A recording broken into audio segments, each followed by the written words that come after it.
Assalamu alaikum wa rahmatullahi wa barakatuh. Allahu Akbar, Allahu Akbar. Allahu Akbar, Allahu Akbar. أشهد أن لا إله إلا الله. أشهد أن لا إله إلا الله. أشهد أن محمد رسول الله. أشهد أن محمد رسول الله. حي على الصلاة. حي على الصلاة. حي على الفلاح. حي على الفلاح. الله أكبر، الله أكبر.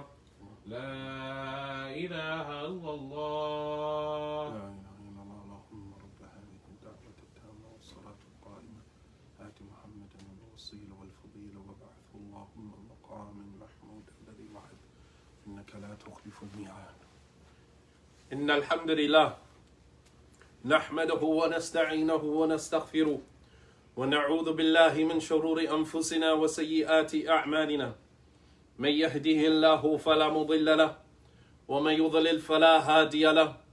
وأشهد أن لا إله إلا الله وحده لا شريك له وأشهد أن محمدا عبده ورسوله. يا أيها الذين آمنوا اتقوا الله حق تقاته ولا تموتن إلا وأنتم مسلمون. يا أيها الناس اتقوا ربكم الذي خلقكم من نفس واحدة وخلق منها زوجها وبث منهما رجالا كثيرا ونساء واتقوا الله الذي تساءلون به والأرحام إن الله كان عليكم رقيبا. يا أيها الذين آمنوا اتقوا الله وقولوا قولا سديدا يصلح لكم أعمالكم ويغفر لكم ذنوبكم ومن يطع الله ورسوله فقد فاز فوزا عظيما. أما بعد فإن أصدق الحديث كتاب الله وخير الهدي هدي محمد صلى الله عليه وسلم وشر الأمور محدثاتها وكل محدثة بدعة وكل بدعة ضلالة وكل ضلالة في النار. أما بعد. Brothers and sisters in Islam, to assuage our own conscience, sometimes we skip past the many chapters in Islamic history that speaks to our very own pain, the very own pain of our reality, which unfortunately this keeps us tethered to the fantasy that usually comes to an end when reality comes knocking on our door. The mission of Prophet Muhammad sallallahu alaihi wasallam from the very beginning, and that was the mission of monotheism, the mission of Tawheed, has always paralleled the mission of the marginalized and the oppressed. The mission, the real mission of the Prophet sallallahu alaihi wasallam, the mission of monotheism, has always paralleled the plight of the oppressed and the marginalized, which is why it has always appealed to them more than to anyone else. As the Prophet ﷺ, he had to learn this lesson by a gentle reminder given to him by Allah subhanahu wa ta'ala and a very well-known surah known as Surah Abasa, where Allah subhanahu wa ta'ala says, Bismillahir Rahmanir Rahim, Abasa wa tawalla an ja'ahu al-a'ma, that he frowned and turned away. The frowning was the frowning of Prophet Muhammad sallallahu alaihi wasallam. The Prophet sallallahu alaihi wasallam was giving da'wah to one of the elites from Quraysh, from the Meccan society. And a poor blind man came to the Prophet sallallahu alaihi wasallam. This poor blind man was known as Abdullah ibn Maktum, who later on became the second most prominent mu'adhin after Bilal ibn Abi Rabah. After Bilal ibn Abi Rabah, Abdullah ibn Maktoum became the second most prominent mu'adhin in the history of Islam after Bilal. But this poor blind man came to the Prophet ﷺ tugging on his thobe while the Prophet ﷺ was speaking to one of the elite from Mecca, trying to give him da'wah, trying to convince him that Islam was the truth. And in pulling on the Prophet's thobe and interrupting his conversation, the Prophet ﷺ turned to him and frowned. And Allah subhanahu wa ta'ala had to gently remind the Prophet ﷺ of what his real mission was.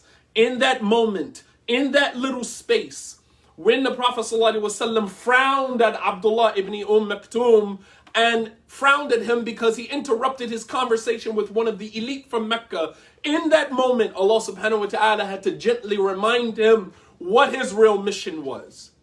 His mission was not to cater and placate the feelings of the elite, but give voice to the voiceless, to the oppressed, to the marginalized, to the persecuted. And in that moment, Allah subhanahu wa ta'ala said, Abasa wa tawalla. He frowned and turned away. And ja'ahu al-a'ma, because a blind man came to him asking him about Islam. وَمَا يُدْرِيكَ لَعَلَّهُ يَزَّكَّى أَوْ يَذَّكَّرُ فَتَنْفَعَهُ الذِّكْرَى.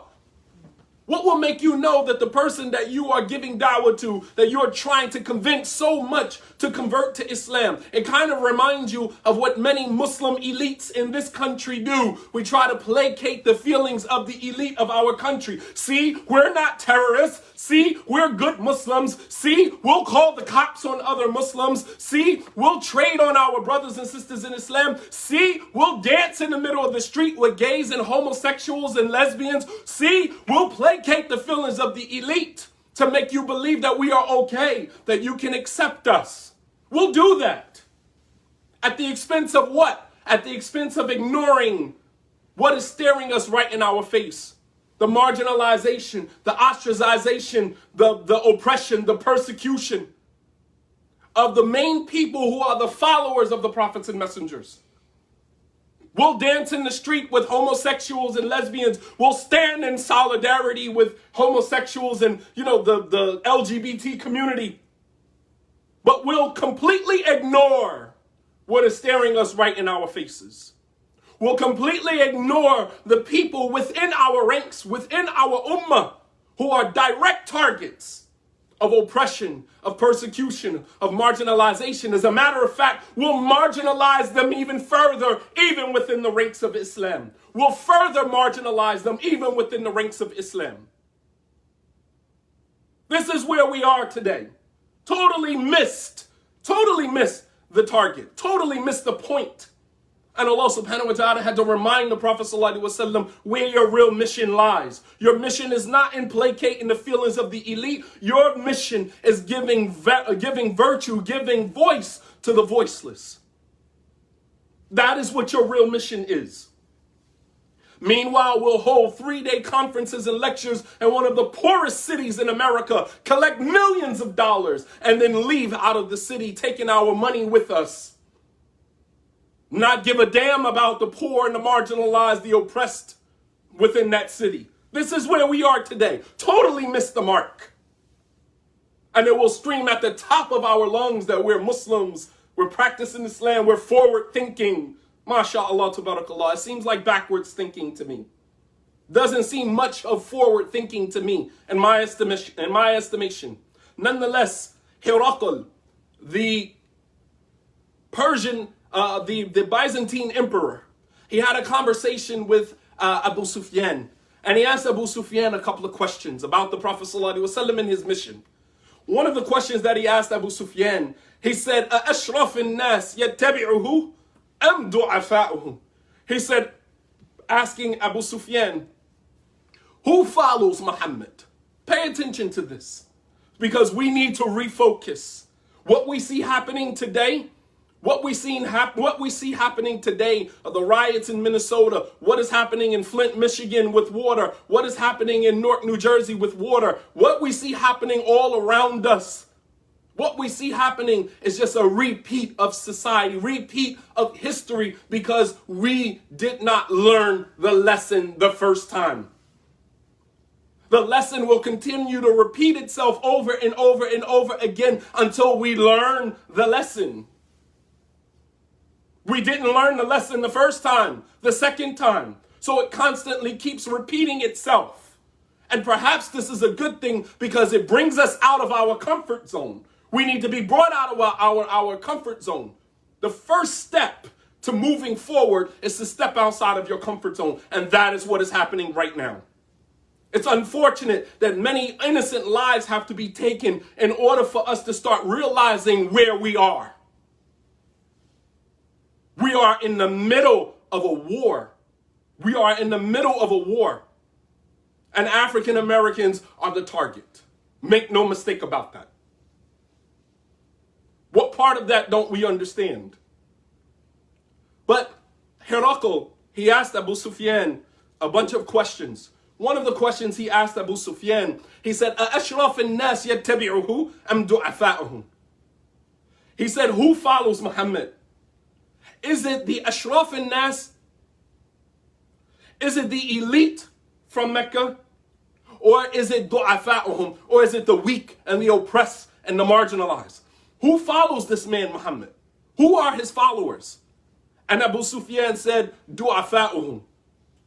Rather, it is the weak, the marginalized, the oppressed. And Herakl, the Byzantine emperor, he said, hum atba' rusul. They are always the followers of the prophets and messengers. They are always the followers of the prophets and messengers. The weak, the oppressed, the marginalized, the persecuted, they are always the followers of the prophets and messengers. Even the Byzantine emperor understood that concept. Even someone who sits on a throne understood that concept, that philosophy, that Islam always appeals, the message of Tawheed always appeals to the lowly, the marginalized, the oppressed. And the reason for this is because Tawheed, the concept of monotheism, it represents the ultimate depiction of liberation. Liberation not just spiritually, but starting with spirituality, spiritual liberation. As Allah subhanahu wa ta'ala says in the Quran, dealing with the people of Shu'aib, when they begin to accept the message of Shu'aib and it begin to offend the elites of society. وقال الملأ الذين استكبروا من قومه لنخرجنك يا شعيب والذين آمنوا معك من قريتنا أو لتعودون في ملتنا قال أولو كنا كارهين لقد افترينا على الله إن عدنا في ملتكم بعد إذ نجانا الله منها. Allah subhanahu wa ta'ala mentions in Surah Al-A'raf, Surah number 7, ayah 87 through 89. Allah subhanahu wa ta'ala says, وَقَالَ الْمَلَأُ الَّذِينَ اسْتَكْبَرُوا مِنْ قَوْمِ. Pay attention. And the elite from Shu'aib's people said, it's always the elite. The problem is always the elite. Because there's a different set of rules for the elite than it is for the poor and the marginalized and the persecuted. Different set of rules, different set of standards. White people can go in Michigan to the state house and they can protest not wanting to wear masks and wanting to go back to work armed. And not a hand, not a finger laid on any one of them. And a black man can be told to put his hands up and still get shot in his back, still get shot in his chest. His hands is up and you still shoot. Meanwhile, a white person, a mob of white people can go with army fatigues and, looking like they're getting ready to go to war in Iraq, can storm a state building in Michigan and not a finger laid on any one of them. There are different rules here. Understand that. There are different rules for the elite, different rules for the marginalized.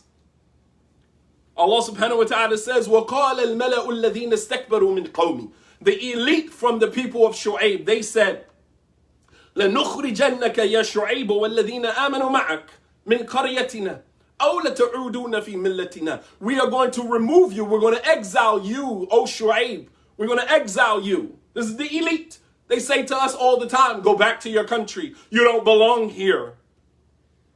They told Ahmad Arbery that he did not belong in that neighborhood. He did not belong there. He did not have the right to jog in their neighborhood.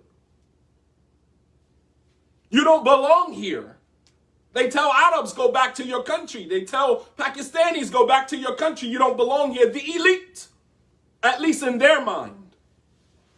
But that is about to change. I promise you, that is going to change very quickly. But the elite from people of Shu'aib, they said that we are going to exile you from our village, or you're going to return back to our religion.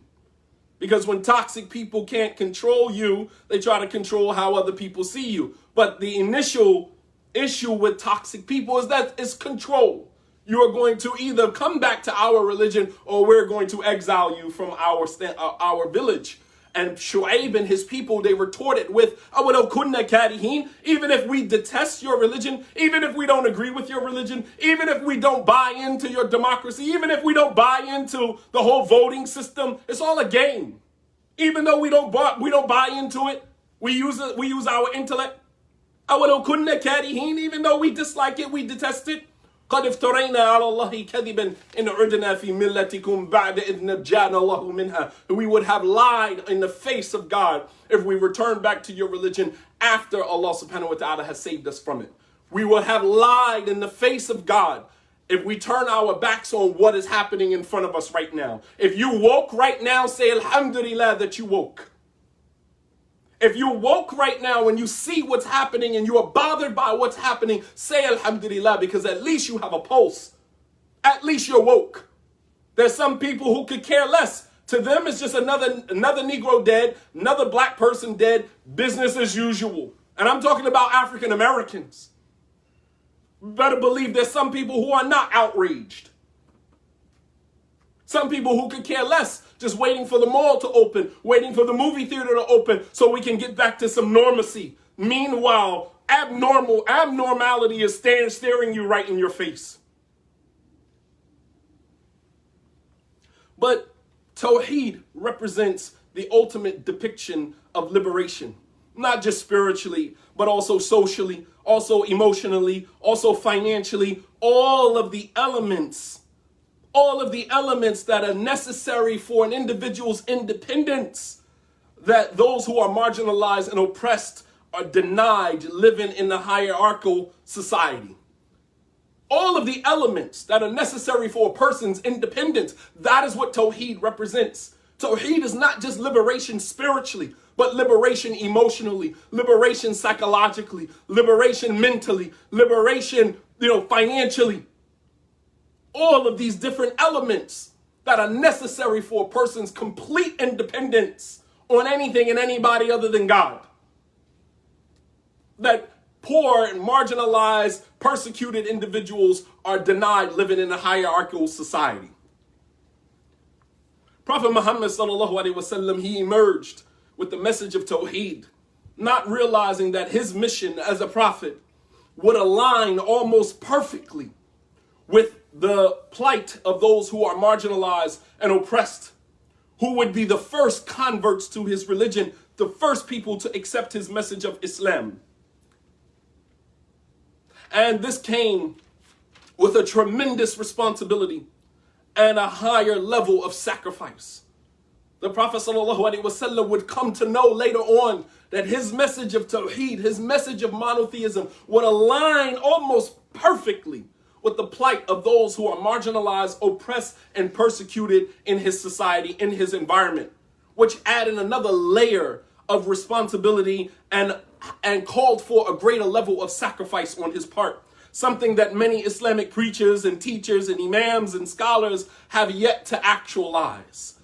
It is very sad that in our day, in our time, you have a group from amongst us as Muslims, some who go overseas and ask for fatwas and ask for Islamic guidance and rulings from scholars who know absolutely nothing about our weather, know nothing about our environment, know nothing about the structure of our environment, and the systematic racism that ourselves as well as our predecessors, our grandfathers, great-grandfathers have lived under for years. And they issue fatwas, they issue Islamic rulings callously telling people not to get involved in this, not to get involved with that, excusing yourself from this and excusing yourself from that. If you're Muslim and you're not going to fight for anything, then what is your Islam worth? What is it worth? When we look at Islam, from the very first moment the Prophet ﷺ received the revelation of Iqra, all the way up until his last breaths when he said, Ila Rafiq al-A'la. That was the first words in this religion the Prophet uttered. And he said, Ma ana biqari, I don't know how to read, to the last words he said, Al Rafiq al-A'la, Bar Rafiq al-A'la, to the highest, no, I want to go to the highest friendship, the highest companionship. From the beginning of Islam to the end of Islam, it has been nothing but struggle. Nothing but struggle. If you're a Muslim and you try your best to avoid struggle of any kind, you try to avoid confrontation of any kind, you try to avoid, as a matter of fact, you have some Muslims who spend their entire time as a Muslim attacking other Muslims. Where's that energy when it comes to attacking oppression? Did not the Prophet ﷺ said, مَنْ رَأَ مِنْكُمْ مُنْكَرًا فَلْيُغَيِّرُهُ بِيَدِهِ وَإِن لَمْ يَسْتَطِعْ فَبِلِسَانِهِ وَإِن لَمْ يَسْتَطِعْ فَبِقَلْبِهِ وَذَلِكَ أَضْعَفُ الْإِيمَانِ. That whoever from amongst you sees a wrongdoing, munkar, and that includes sin and oppression and persecution. It includes all of that. Whoever from amongst you sees a wrong, then let him change it with his hands. Let him change it with his hands. You have the ability to change something with your hands, then take control of the situation and change it with your hands. And if you don't have the ability to change it with your hands, then change it with your tongue. Say something about it. That's the least thing that you can do. And the very least is to hate it in your heart, to see it and hate it in your heart. You have some Muslims who don't even speak about it, don't say anything about it. Right now, giving khutbahs, if they're even giving khutbahs right now, talking about the same old trivial issues related to our religion. Meanwhile, persecution, oppression staring you right in your face and you say nothing about it. If every khutbah in America right now is not about the oppression that is going on, the murder of African Americans in this country right now, if that is not what the khutbah is about right now, you have rendered yourself obsolete. You have rendered yourself irrelevant as an Islamic preacher, speaker, leader, whatever title you want to give yourself. Sheikh, Imam, Allama, Fulana, whatever you call yourself. At this point, you are irrelevant. You are obsolete. Your message is obsolete. Because that means that you make a conscious decision to avoid difficult conversations. You make a conscious decision to tiptoe around important conversations that affect the masses, including Muslims. How dare you get up today and give a khutbah, if you even give a khutbah today, and you're talking about the importance of salat, the importance of wudu, fasting the 6 days of Shawwal, as if we are new converts to Islam and we don't already know that. Or those who are new converts to Islam can't get that information from their neighbor. Can't get that information from any website, any local Islamic website or page, social media page. They can get that information anywhere. But you chose to take an opportunity to warn the masses, to advise the masses, and to give a khutbah on the 6 days of Shawwal. You gotta be joking. You have got to be kidding me. How cowardly of you.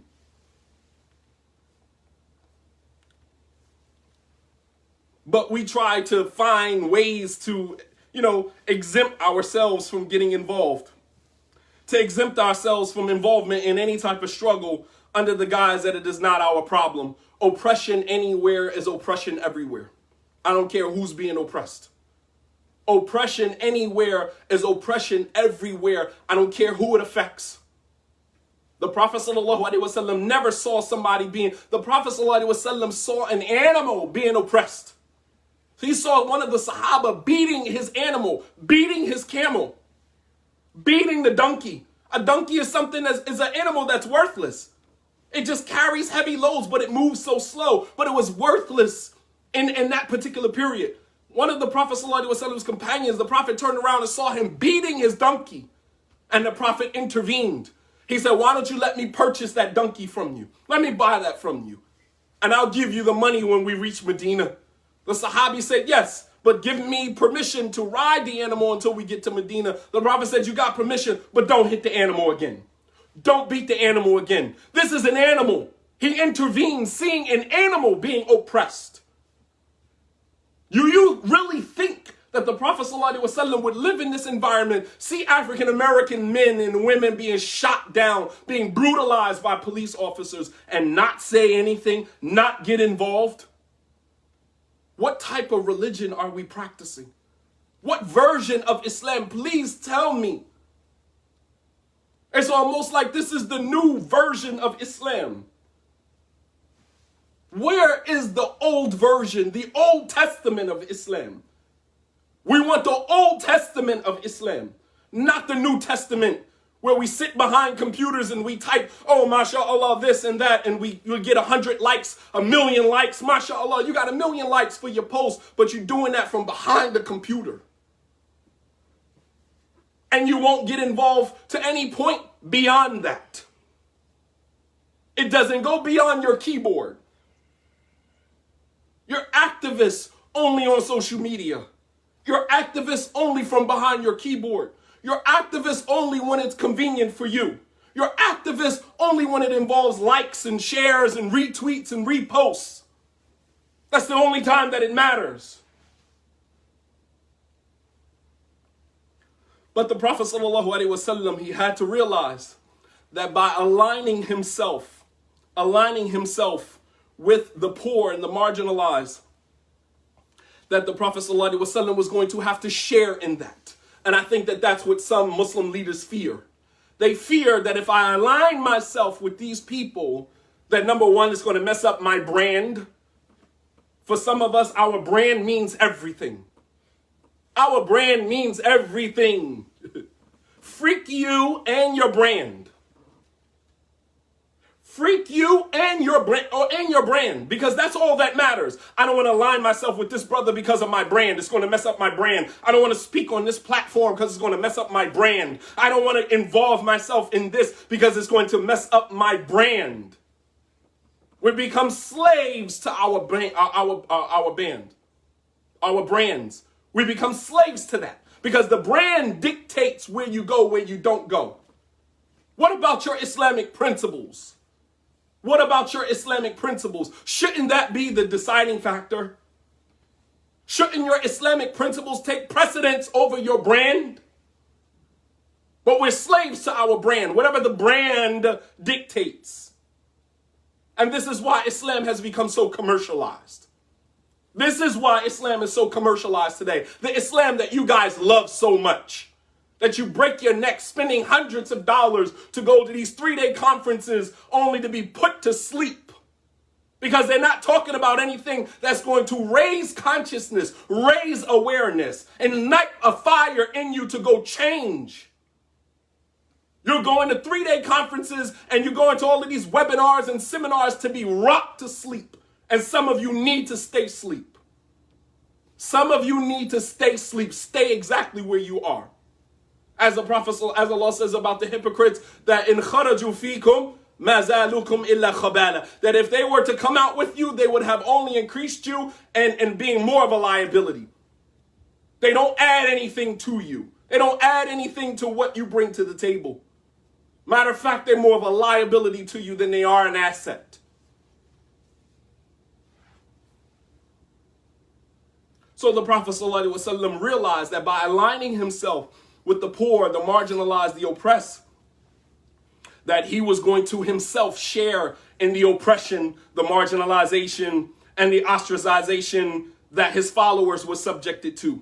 And even though the Prophet ﷺ, the oppression that he was subjected to was of a lighter scale because of his tribal affiliation. He was from Bani Hashim, and of course they were afraid of Abdul Muttalib. They were afraid of Abu Talib, so they tread lightly. Even though he experienced some of the oppression that his companions experienced, but on a different scale. His was of a lighter scale because of his tribal affiliation. However, he still had to endure the same persecution as they did. He had to watch as many of his followers endured intolerable levels of torture and persecution, such as Sumayya bintu Khabbat and her husband Yasir and their son Ammar. That they endured, their family endured, intolerable levels of persecution and oppression. One day the Prophet ﷺ was walking by, seeing Sumayya, seeing Yasir, seeing Ammar being tortured by Quraysh. And the only resource the Prophet ﷺ had at that time was to make dua. Because for some of us, that's the only resource we have. is to make dua, to supplicate to Allah subhanahu wa ta'ala, al-Malik, al-Quddus, al-Jabbar, al-Mutakabbir, al-Ali, al-Muta'ali, al-Sami' al-Basir. For some of us, that's the only resource we have. And for some of us, that's the only resource that you need. Allah subhanahu wa ta'ala. وَعِنْدَهُ مَفَاتِحُ الْغَيْبِ. To him belong the keys of the unseen. لَا يَعْلَمُهَا إِلَّا هُ. None knows them except him subhanahu wa ta'ala. None knows them except him subhanahu wa ta'ala. For some of us, the only resource we have is Allah. And for some of us, the only resource we need is Allah subhanahu wa ta'ala, is God. But the Prophet ﷺ passed by Yasir and he said, Sabran ya Ali Yasir, fa inna maw'idukum al-jannah. He's walking past, seeing them being oppressed. The same way the person who recorded the murder, the brutal murder of Mr. Floyd, recorded the brutal murder of George Floyd, feeling themselves, entrapped. Some of us would say, well, I would have did this, I would have done that. You don't know what you would have done if you was in that situation. This man got a gun and he got a license to shoot you. And some of us are not willing to sacrifice our lives for a complete stranger. Some of us have not reached that level of faith yet where you are ready to sacrifice your life for a complete stranger. So don't sit here from a place of convenience and from a place of comfort, from a place of privilege, and say what you would have done. Because many of us were put in situations in other instances in our lives and we did absolutely nothing. So don't sit here and say what you would have done if you were in that situation. Because there may come a time where Allah subhanahu wa ta'ala will test you with that. And you will be in that situation and you will have to own your words. You just say, Alhamdulillah, that Allah subhanahu wa ta'ala saved me from what he tested that person with. وَفَضَّلَنِي عَلَى كَثِيرٌ مِّمَّنْ خَلَقَ تَفْضِيلًا. And he has favored me and honored me over much of his creation. That is the dua that we make, that the Prophet ﷺ taught us to say when we see somebody being tested in a situation. Alhamdulillah alladhi afani مما ابتلاه به وفضلني على كثيرا ممن خلق تفضيلا. All praise is due to Allah who has saved me, spared me from the situation that he has tested this person with and has favored me over much of his creation. Don't sit here and say what you would have done, because you're saying that from a place of privilege. But the Prophet ﷺ himself was in a situation where he had to walk past Yasser and the family of Yasser, Sumayya and Ammar, being tortured. And the only thing that he could do was make dua for them in that moment. And he said, Sabran ya Ali Yasser, be patient, O family of Yasser, for inna maw'idukum al-jannah, because indeed your final destination is paradise. There was nothing that he could do. There was nothing that he could do in that situation. So sometimes we're put in situations where we don't have an option. Even the Prophet ﷺ at that time was limited in what he could do in that moment. But the Prophet ﷺ had to watch many of his companions, and Bilal ibn Abi Rabah, and many of the Sahaba, radiyallahu anhum ajma'een. And make no mistake about it, they were not just tortured because they were Muslims. This is the narrative that is fed to us as Muslims. Oh, they were tortured because they were Muslim. Oh, they were, persecuted because they were Muslim. It wasn't just because they were Muslim. Let me share something with you, because some of us need to relearn Islam all over. It wasn't just because they were Muslim. Many of them were tortured and persecuted and oppressed, not just because they were Muslim, but they were tortured and they were oppressed because they resided at the lower tiers of Meccan society. That they were from the lowest of the low of Meccan society. There were ex-slaves, there were slaves, there were servants. Because those of the Prophet ﷺ's companions who accepted Islam from the upper tiers of Meccan society, like Abu Bakr as-Siddiq, like Uthman ibn Affan, like Abdurrahman ibn Auf, and many of the other Sahaba who embraced Islam coming from the upper tiers of Meccan society, were never subjected to the levels of oppression and persecution like Miqdad ibn Aswad, like Bilal ibn Abi Rabah, like Suhaib al-Rumi, and many of the other Sahaba. So they weren't just tortured and oppressed because they were Muslim. We're talking about a hierarchical society, a class system, a caste system of upper tier, lower tier. And there are different rules for different people.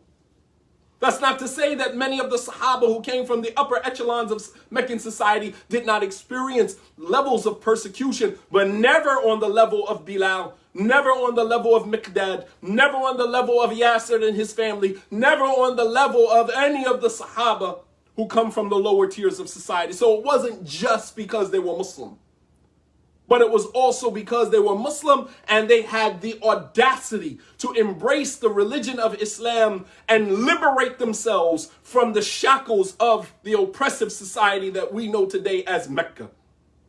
They had the audacity, similar to the black man who challenged Mr. Cooper, who challenged the white lady in the park, in Central Park, asking her to put her dog on a leash. And she said she threatened to call 911, threatened to call the police on him and say that a black man, an African-American man, is threatening her. She feels threatened. Pay attention to the language that she used. They know the language. They know the language. This is their system. This is their system. They know how to work the system. I'm going to call 911. I'm going to call the police and tell them that an African-American man is putting my life in danger. I feel threatened. Because he had the audacity to say something to her. Had nothing to do with the fact that he was black, but it was because he was black and he had the audacity to challenge her whiteness. Make no mistake about that. Who are you to challenge me and give me instruction to put my dog on a leash? You understand? It wasn't just because he was black. It was because he was black and he had the audacity to challenge her whiteness, her superiority, her authority in the land that has been given to her by the very Constitution that we praise. The very Constitution that we praise so much. This is our constitutional right. You don't have a constitutional right because when the Constitution was written, our forefathers were still in slavery. Those constitutional laws and rules don't apply to us. And the police are making it very clear. We don't have constitutional rights. What part of that don't you understand? You don't have constitutional rights. Those rights don't apply to you.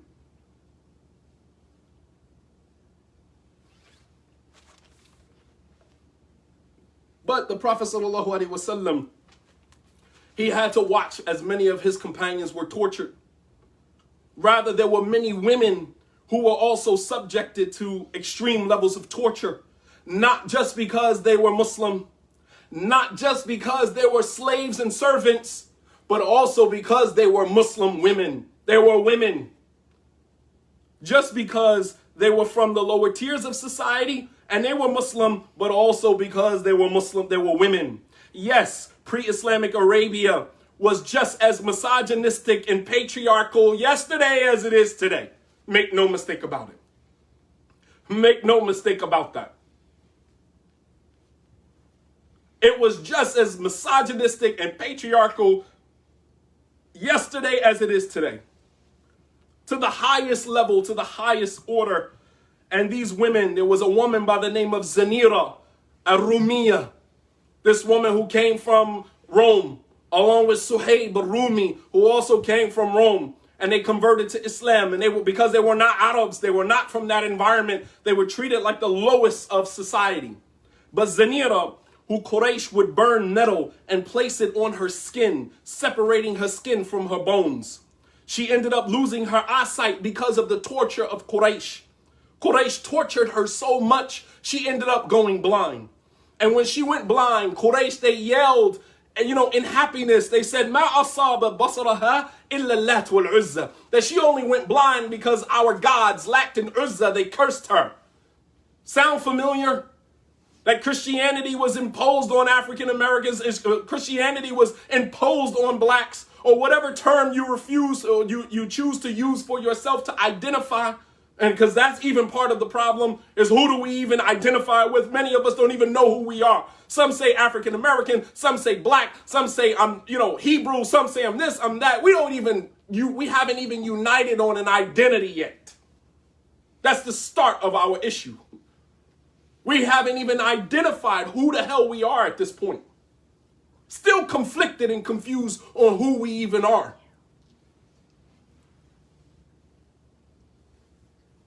But they said, ما أصابها ما أصاب بصرها إلا اللات والعزى. That her eyesight has been, taken away from her by Lat and Uzza, by our gods, Lat and Uzza. Similar to the way that Christianity was superimposed on African Americans, the way that Christianity was imposed on us, and that slavery was justified by way of the Bible. The same Bible that many of our grandparents still hold as law. Still hold as law. Meanwhile, there's contradictions from the beginning to the end.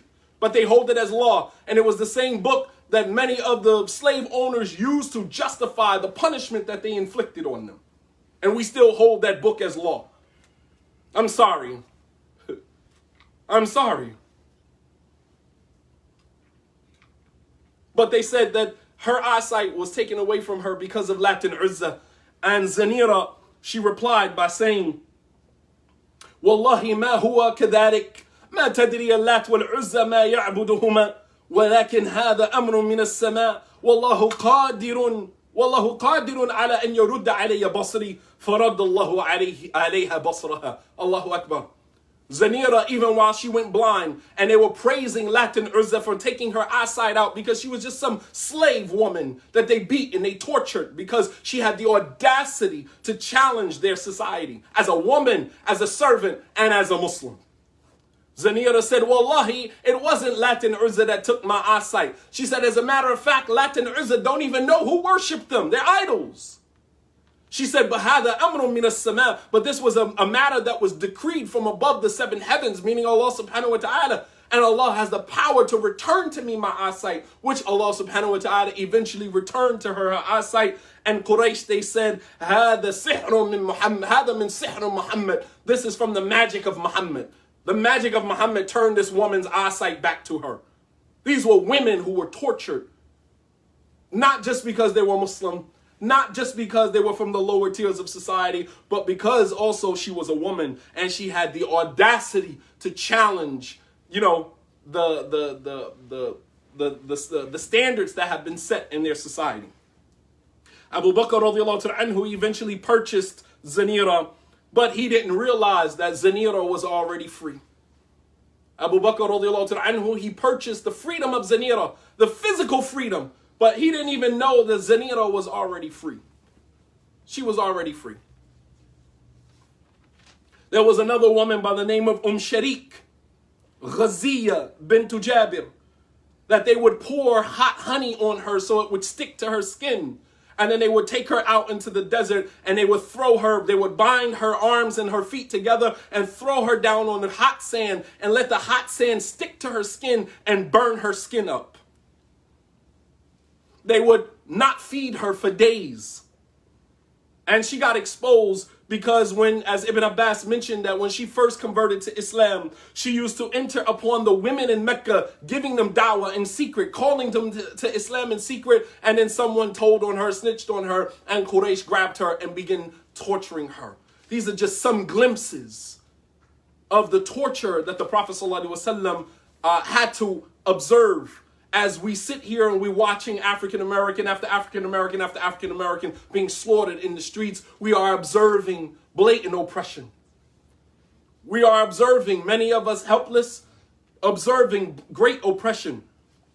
However, the Prophet ﷺ was wise enough to know that overt and blatant opposition would only yield aggression and more oppression with very little success. So instead, the Prophet ﷺ began with covert opposition, realizing that wars are not just fought with the sword, but also fought with the soul. Wars are not just fought with the sword or with guns, but the real war starts with the soul. Because if you don't have this, it doesn't matter how many guns you pick up, doesn't matter how many people you kill, you're still empty on the inside. You're still empty on the inside. Wars are fought with the soul and with the sword.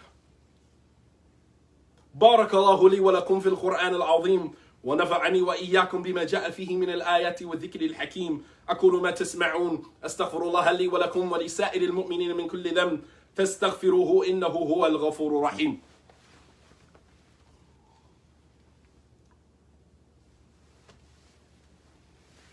الحمد لله الذي أرسل رسوله بالهدى ودين الحق ليظهره على الدين كله وكفى بالله شهيدا وأشهد أن لا إله إلا الله وحده لا شريك له إقرارا به وتوحيدا وأشهد أن محمدا عبده ورسوله سراج منيرا. And so the Prophet ﷺ understood that wars are not only fought with the sword, but also fought with the soul. And this is why the Meccan period was far more impactful than the Medinan period, even though there was no fighting or any permission being granted to fight. There was a sacrifice of the things that they loved so much. And this is what the Meccan Muslims had to endure. The early Muslims had to endure not just oppression and persecution, but they also had to learn the art of sacrifice. The art of sacrifice, which is something that many of us in this country, in this environment, we have yet to understand. Sacrifice. It's easy for a person to hold up a camera and record it and then post it on the internet because that doesn't require a lot of energy. That doesn't require much of a sacrifice. It doesn't require a person to give up much. But what requires sacrifice is to get in, to assist, to get involved. That's what requires sacrifice. And many of us still have not understood that. When a crime happens in our neighborhood, in our environment, we sit back and we say, well, it's not my family, I'm good. Because you're not willing to sacrifice. You're not willing to give up anything. You're not willing to give up your conveniences. You're not willing to be discomforted. And that's the problem. Where am I going to work? Who's going to pay my bills? These are all of the things that we worry about that prevent us from getting involved in anything. The situation has to be perfect and involve no sacrifice on our behalf in order for us to get involved. If it involves any sacrifice of any kind, then we are, 6 feet away. We're social distancing ourselves from anything that revolves, social intervention. Let's stop with the social distancing. The last thing that we need right now is social distancing. What we need right now is social intervention. To intervene socially. To see something wrong and say something about it. To see something wrong and do something about it. That's what we need right now. Let them have social distancing. You can have social distancing. In our environment, we need social intervention. We've always needed social intervention. This is why young boys, young men can run the streets with their pants sagging and tattooed all up, but can barely read on a 5th grade level because there's no social intervention. It's not my kid. Not my problem, not my family. As long as they don't touch my family, as long as nothing happened to my family. So you good all the way up until something happens to your family. Then you see the need to get involved. Do you see the problem here? It's called individualism. That's the problem with many of us. We're individualists at heart, an opportunist at heart. And this is why we get very little accomplished today. This is why we can go riot and loot stores and tear up the streets. Meanwhile, the house of the individual who committed the murder, nobody stands in front of his house. Nobody boycotts in front of his house. Nobody stands and picketed in front of his house. Nobody loots his house. Nobody does anything. You all on the south side of Minnesota looting stores, robbing Targets, and doing all of this dumb stuff. And the guy who actually committed the murder, nobody stands in front of his house and protests. Go in front of the house of the individual who committed the murder and protest in front of his house. Protest in front of his house. We're all our gangsters on social media, flashing your guns and flashing your money. Where all the gangsters at? Now it's time to be gangster. Where all the gangsters at? Crickets. Crickets. Where all the gangsters at? I'm curious. All you bust your guns. The only guns that we bust is the guns that we bust against one another.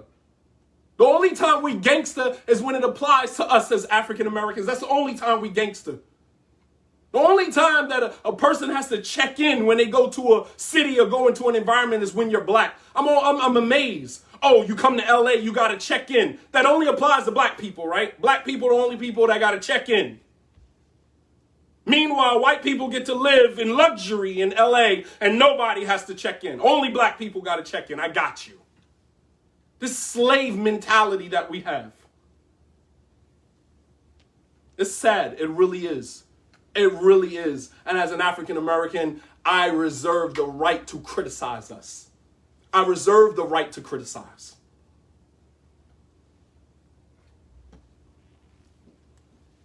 But the Prophet ﷺ understood the sacrifice that had to be made in Mecca. The sacrifice of the comforts and convenience of their normal lives. Don't you know that when the Prophet ﷺ received the revelation, Ya ayyuhal muddathir, qum fa'anzir. Oh, you wrapped in garments, arise and warn. Once that revelation was given to him, there was no going back. There was no more being comfortable. There was no going home, sleeping 8 hours. There was no more relaxing from that day forward, all the way up until 23 years later, till he was on his deathbed. He never stopped. There was no more relaxing. After Ya ayyuhal muddathir kum fa'anzir, oh you wrapped in garments, arise and warn. There was no more, life was no more as he knew it. There was no more normalcy. And as of right now, what we see going on, our lives should never go back to normal. There is no more normalcy for us. There is no going back to normal. Not until justice is done. Not until justice is served. And if justice is not served, I'm sorry, there is no going back to normal. I'm sorry. There is no more blackface. There is no more laughing, allowing your non-black friend or companion or counterpart to use the N-word.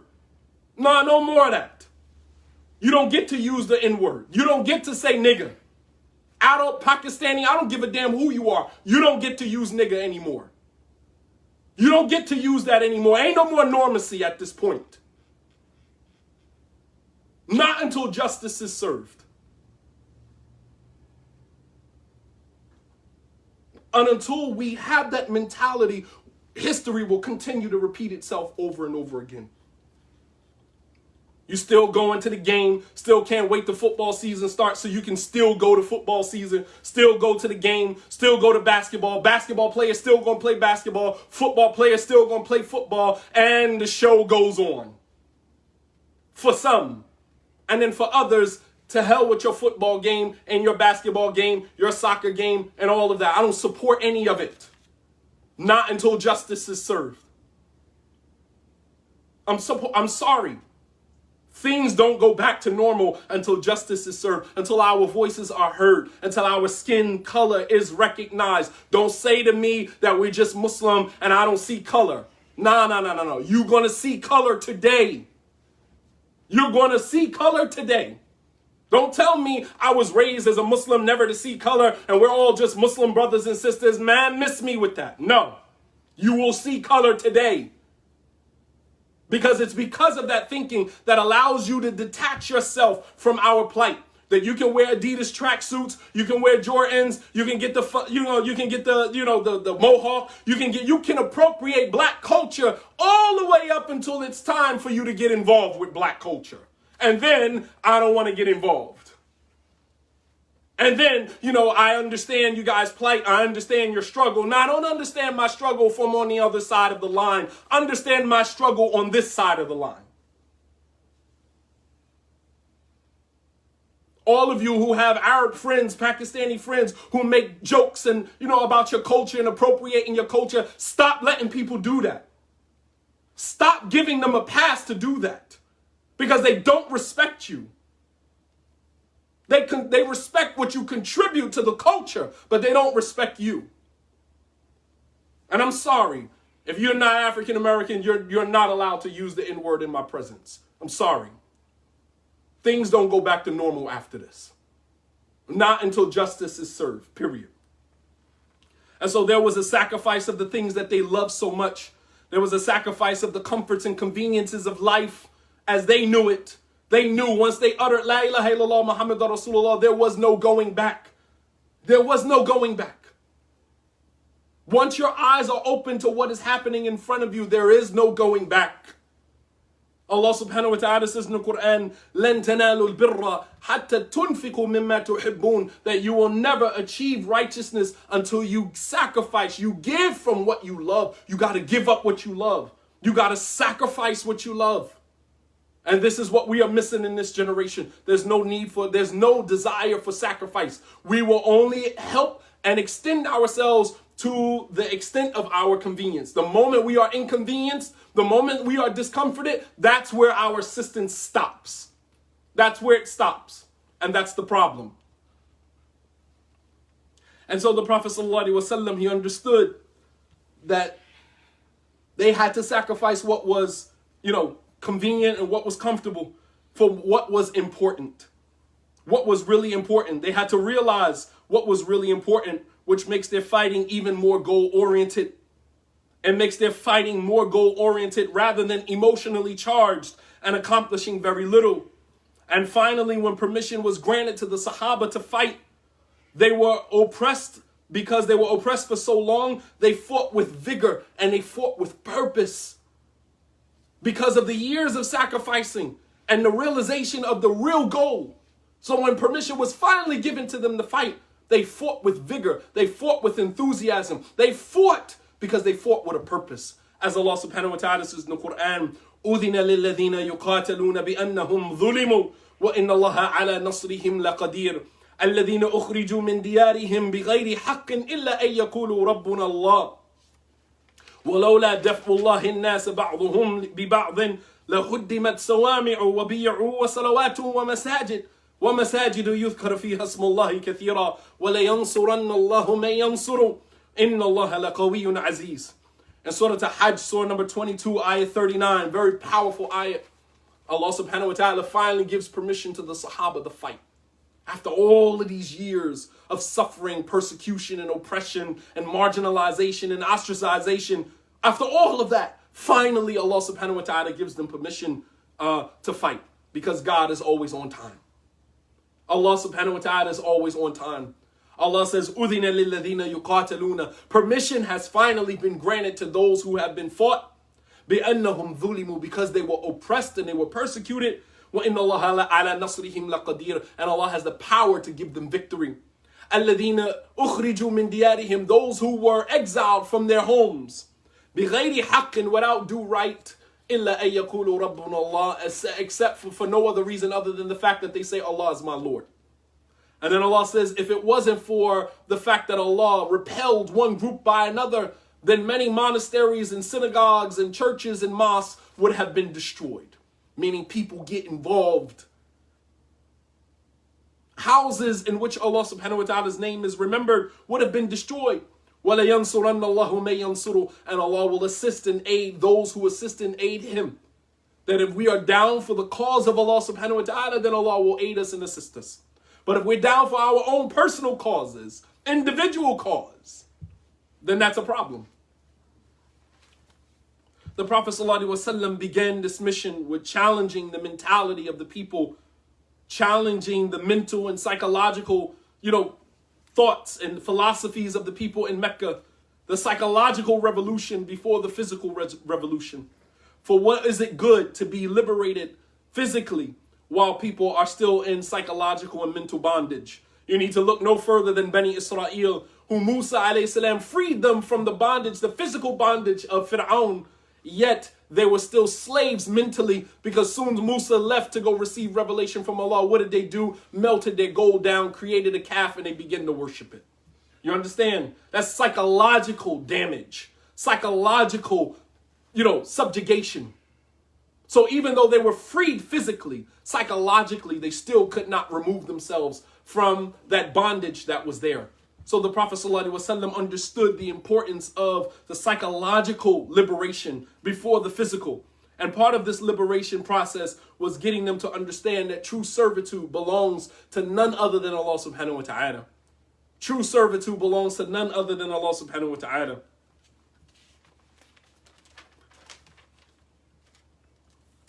This kalima, this word, la ilaha illallah, it had slaves rebelling against their masters, children rebelling against their parents, women rebelling against their husbands, idolaters rebelling against their idols, and those who were heedless rebelling against the superstitions of the absurd traditions of Meccan society that kept them steeped in ignorance for generations by putting God first, by putting Allah subhanahu wa ta'ala first. And make no mistake about it, there's no freedom without sacrifice.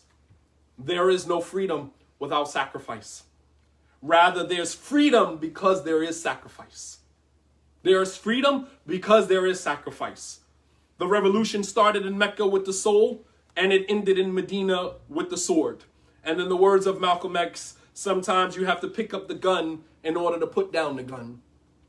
Sometimes you got to pick the gun up in order to put the gun down. As African Americans, we are connected to a religion that accentuates struggle and places it at the helm of revolutionary change, of systematic and systemic oppressions. And we are no strangers to what we see happening in society today. We are no strangers to what we see happening in society today. And it's important for us, seeing what's going on, to find a way to get involved. If you can't change it with your hands, then at least speak about it. At least speak about it. If you can't feel comfortable speaking about it, then at least hate it in your heart. At least when you go into sujood, make dua. And that we as Muslims, preachers, leaders, speakers in the Islamic community, we have to begin offering the Islamic blueprint for revolution. Looting and tearing up stores and all of this other stuff, that's not going to get you anything. That's going to get people killed. That's going to get people killed. We have to offer the Islamic blueprint of revolution, revolutionary change of systematic oppression, systemic oppression. Offer that. Offer Islam. These people are misguided, and it's our responsibility to provide them with the guidance that Allah subhanahu wa ta'ala has given us. Provide them with the guidance that Allah subhanahu wa ta'ala has given us. And I pray that there arise amongst us a group of people that is calling to what is right, calling to what is correct, not fearing the blame of those who find fault. They don't fear the blame of those who blame. They don't fear the criticism of those who criticize. You can call me a nationalist. You can call me a racist. You can call me whatever you want to call me, but you will not say at the end of your sentence that I was silent. You will not say at the ending of your sentence, you can say whatever you want to say, but you will never be able to say that he was silent, he sat back, and he said nothing, he did nothing. And I pray to Allah subhanahu wa ta'ala that he lifts this oppression that we are experiencing. I pray to Allah subhanahu wa ta'ala that he lifts the oppression that all people are experiencing around the world. I pray to Allah subhanahu wa ta'ala that Muslims are at some point are feel invigorated enough to get up and begin offering Islam as the blueprint for salvation. That Muslims begin offering the blueprint of Islam as salvation for people who have no connection to God whatsoever. I pray to Allah subhanahu wa ta'ala that as Muslims we take our rightful place in this environment as the vanguards of God. The vanguards of God in this environment. I pray to Allah subhanahu wa ta'ala that Allah bestows upon our children, that Allah allows for some from amongst our children to arise and warn, to arise and take up this challenge, to take up this task, to take up this journey of making sure that Islam touches every home in our environment, and that we stand up against oppression no matter who it's against. ربنا آتنا في الدنيا حسنة وفي الآخرة حسنة وقنا عذاب النار. اللهم إنا نسألك الهدى والتقى والعفاف والغنى. اللهم إنا نسألك الهدى والتقى والعفاف والغنى. اللهم إنا نسألك الهدى والتقى والعفاف والغنى. اللهم إنا نسألك الجنة وما قرب إليها من قول وعمل ونعوذ بك من النار وما قرب إليها من قول وعمل. اللهم احفظنا من بين أيدينا ومن خلفنا وعن أيماننا وعن يسائرنا. اللهم احفظنا من فوقنا ونعوذ بعظمتك أن نغتال من تحت أقدامنا يا ذا الجلال والإكرام. اللهم رد شباب المسلمين إلى دينهم ردا جميلا. اللهم رد الشباب المسلمين إلى دينهم ردا جميلا. اللهم رد الشباب المسلمين إلى دينهم ردا جميلا. Oh Allah, return the youth of Islam to their religion with a beautiful return. Oh Allah subhanahu wa ta'ala, allow from amongst our youth those who will not fear the blame of those who find fault and take their rightful position as the leaders in our community بإذن الله تعالى. هذا وصلى الله على نبينا محمد وعلى آله وصحبه وسلم تسليما كثيرا وآخر دعوانا أن الحمد لله رب العالمين والسلام عليكم ورحمة الله وبركاته وأقيموا الصلاة.